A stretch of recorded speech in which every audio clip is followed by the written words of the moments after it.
रक्तचंदनाच्या एका 100 वर्ष जुन्या झाडासाठी मध्य रेल्वेने 1 कोटी रुपये मुंबई हायकोर्टाच्या नागपूर खंडपीठात जमा करावे लागले. या संदर्भात हायकोर्टाने आदेश दिल्यानंतर रेल्वेने हे पैसे भरले असून यापैकी संबंधित शेतकऱ्याला 10 लाख रुपये काढण्याची परवानगी हायकोर्टाने 9 एप्रिल रोजी दिली आहे. पण रक्तचंदनाच्या झाडाच्या मोबदल्यासाठी हा खटला शेतकऱ्यांनी कसा जिंकला? नेमकं प्रकरण काय आहे? आता हे जाणून घेऊया.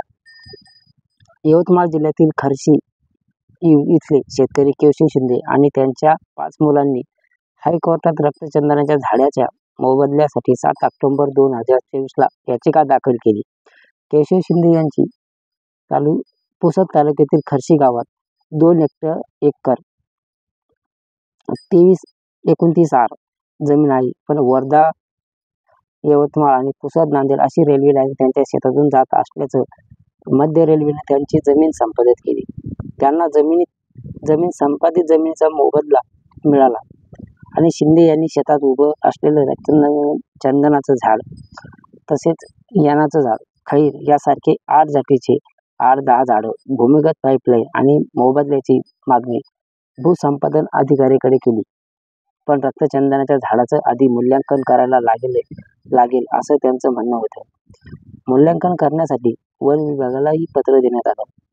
केशव शिंदे यांचा मुलगा याचिकाकर्ते पंजाब शिंदे यांनी दिलेल्या माहितीनुसार व त्यांच्या शेत जमिनीवर आंब्यासह इतर फळबाग होती आणि त्यांना मोबदला मिळाला होता आणि विहिरीचेही 8 लाख रुपये मोबदला मिळाला. पण रक्तचंदनाच्या झाडासह पाईपलाईन आणि इतर झाडाचा मोबदला त्यांना मिळाला नव्हता.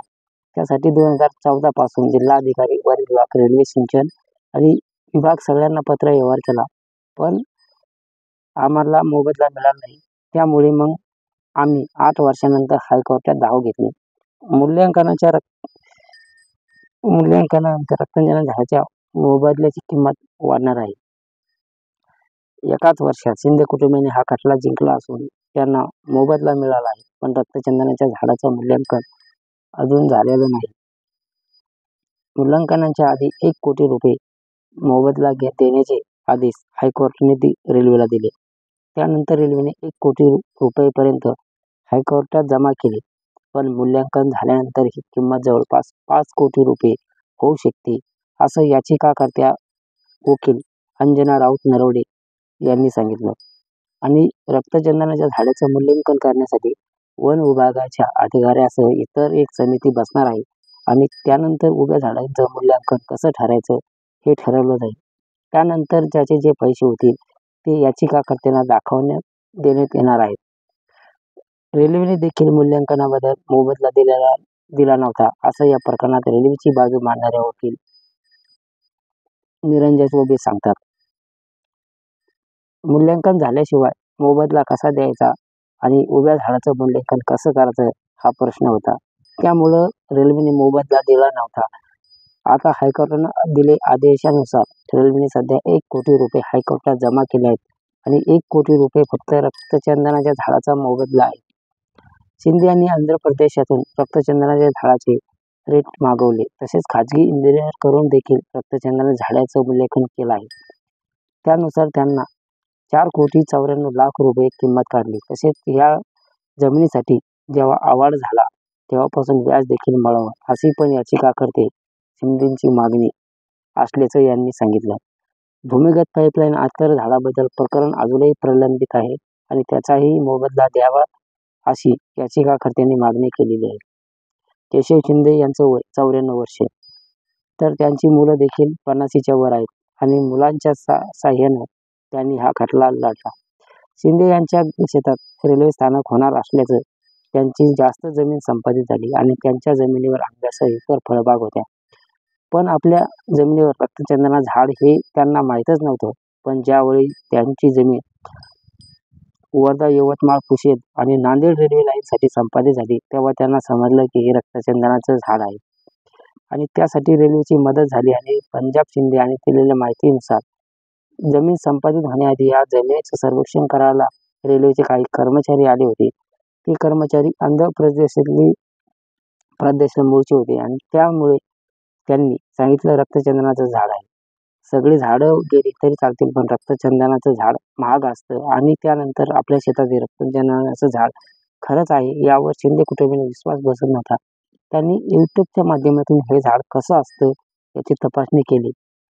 तसेच आणखीन जाणकार लोकांकडून चौकशी केली. तेव्हा त्यांना हे झाड रक्तचंदनाचे असल्याचं समजलं आणि त्यामुळे संपादित झालं झालं तेव्हा रक्तचंदना झाडाचा मोबदला आम्हाला देण्यात यावा अशी मागणी भूसंपादन अधिकाऱ्याकडे केली. पण यावेळी कुठलीही कारवाई न करता त्यांनी हायकोर्टात धाव घेतली. आता हायकोर्टाच्या आदेशानुसार त्यांना सध्या 1 कोटी रुपयाचा मोबदला मिळाला आहे आणि त्यात 50 लाख रुपये काढण्याचे आदेश हायकोर्टाने दिले आहेत. सोबतच या झाडाचे मूल्यांकन करण्याचे आदेश सुद्धा दिले आहेत. मूल्यांकन झाल्यानंतर रक्तचंदनाच्या झाडाला किंमत किती होती यानुसार शिंदे कुटुंबियांना मोबदला दिला जाणार आहे. हायकोर्टाचा आदेश आल्यानंतर याचिकाकर्ते पंजाब शिंदे यांनी मोबदला पाहिजे तसा मिळाला नाही, पण माननीय कोर्टाच्या आदेशानुसार नंतर मूल्यांकन होऊन आम्हाला योग्य मोबदला मिळेल अशी आशा आहे. यावेळी त्यावेळी झालेल्या अवाढनुसार मोबदला मिळावा अशीच मागणी आहे. पंजाब शिंदे आणि सार्वजनिक बांधकाम विभाग कर्मचारी होते, पण निवृत्त झाल्यानंतर जो पैसा मिळाला तो सगळा पैसा या मोबदला प्रकरणात गेल्याचे ते सांगतात. रक्तचंदनाचं झाड शिंदेच्या शेतात उभंच आहे. तसेच रेल्वे लाईनचं काम प्रगतीपथावर असून हायकोर्टात प्रकरण असल्यानं शिंदे यांच्या शेतातलं काम बाकी आहे. रक्तचंदनाचं झाड हे मुख्यतः आंध्र प्रदेशातील तामिळनाडूला लागून असलेल्या चित्तूर आणि कडप्पा, कुर्नूल आणि नेल्लोर या 4 जिल्ह्यातील पसरलेल्या रेषाचल पर्वतामध्ये आढळतात. जवळपास 5 लाख स्क्वेअर फूट हेक्टरच्या परिसरात असलेल्या जंगलात आढळणाऱ्या रक्तचंदनाच्या झाडाची सरासरी उंची ही 8 ते 11 मीटर असते आणि हे झाड सावकाश वाढतं. त्यामुळे त्यांच्या झाडात लाकडाची घनता अधिक असते. तज्ज्ञ सांगतात की लाल चंदनाचं लाकूड हे इतर लाकडापेक्षा अधिक वेगानं पाण्यात बुडतं आणि त्यांची घनता पाण्यापेक्षा जास्त असते. हीच खऱ्या रक्तचंदनाची ओळख आहे. चीन, जपान, सिंगापूर, ऑस्ट्रेलिया आणि संयुक्त अरब अमिरात या देशांमध्ये रक्तचंदनाला अधिक मागणी आहे आणि चीनमध्ये याची सर्वाधिक मागणी आहे.